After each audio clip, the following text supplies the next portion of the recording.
Hello everyone, welcome back to Take It Simple. I'm going to show you how to log into ADP, or Automatic Data Processing Incorporated is an American provider of human resource management software.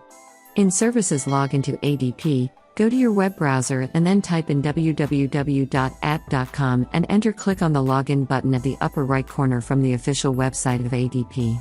There are two categories here: common logins and all logins. Under Common Logins, you can log in through certain categories for employees, for administrators, and for accountants. Click on any one that you are trying to log in with.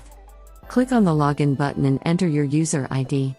If you want the system to remember your user ID, then click on this box over here. If you're using a shared device or a public device, make sure to uncheck this box.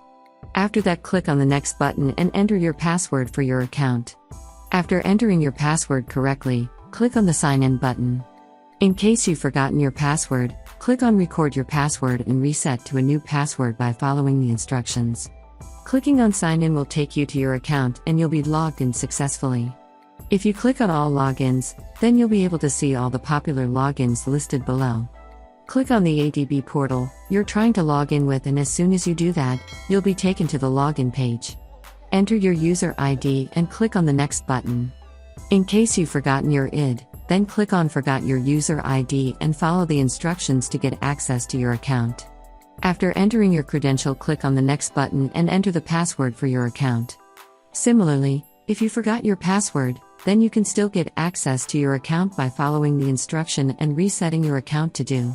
So click on Forgot Your Password link, but if you remember your password, then enter the password correctly and click on the Sign In button in order to log into the ADP portal.